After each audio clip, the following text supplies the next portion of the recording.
Mongol. Handicapé. L'ignorance. Débile. Handicapé. Peur. Sale réseau. Ça me blesse. Limité. Il s'en tire plutôt bien avec ce qu'il a. La condamnation.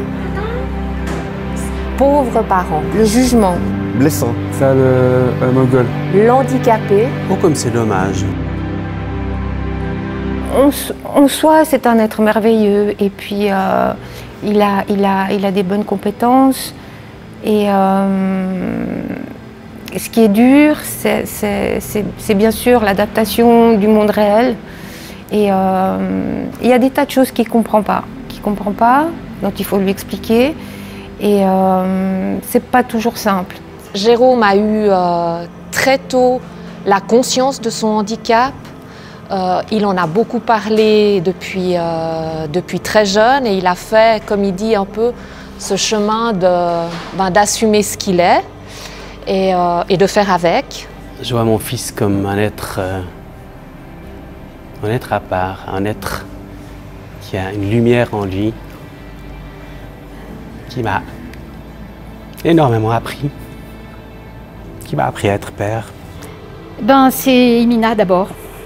Voilà, c'est Imina, c'est souvent, qu'est-ce que je te dis Imina? Ma petite fille magique. Elle est souvent décrite comme un rayon de soleil aussi. Moi, je me décrirais comme une personne normale. Sans parler de ma situation de handicap, je me considère comme quelqu'un de normal. Je travaille comme quelqu'un de normal. Ouais, je fais des choses comme les personnes qui sont pas en situation de handicap, même si j'ai une petite différence avec les personnes dites sans handicap. On dit qu'elles sont sans handicap, mais c'est vaste le handicap. Mon cap est né avec petit de mes familles 21. Je le porte avec moi et puis voilà, je vis avec. Je le porte être mieux aussi,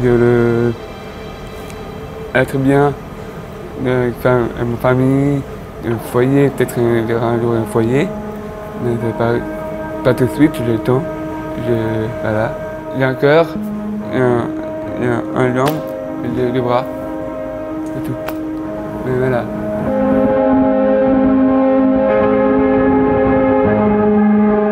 Tout le monde se moquait de moi et ça, je n'apprécie pas. Les personnes qui écrivent, qui ne parlent pas, ça me dérange trop et ça me fait beaucoup de peine. Et c'est plus fort que moi. Et c'est ça qui me fait trop de soucis.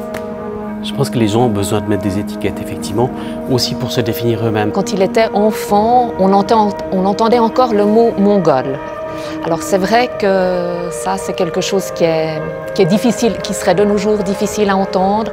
Quand on me dit, voilà, ah ben tiens, voilà un fou qui sort d'hôpital, ça... Je veux dire, c'est blessant. C'est pas quelque chose qui se dit. Nous l'appelons aussi notre triso, parce que c'est plein d'affection de notre part. Et je crois que c'est ça, c'est que derrière les mots, c'est important de voir qu'est-ce qui est transmis. Je dirais quel est l'état d'esprit. Je préfère qu'on dise mais il est sympa ton triso, qu'une personne en situation de handicap, mais où on sent quand même que la barrière est là. Le handicap est une construction. Pour moi, le handicap n'existe pas. En fait, Imina, elle fait partie de la palette de l'arc-en-ciel de l'humanité. Tu dis oui. C'est plus que blessant, ça veut dire qu'on met une étiquette sur ces personnes-là. C'est comme... On dit qu'une personne comme moi, elle n'a pas de valeur. Le regard des autres, il est multiple, mais peut-être celui qui me gêne le plus, c'est celui de la pitié. À un moment donné, c'était les autres qui n'étaient pas normaux, enfin que je trouvais plus normaux. Donc voilà, et puis au fur et à mesure, on s'habitue, on s'adapte, on se conditionne à certaines choses. Et puis ce qui est génial, c'est qu'après, on rencontre des gens magnifiques.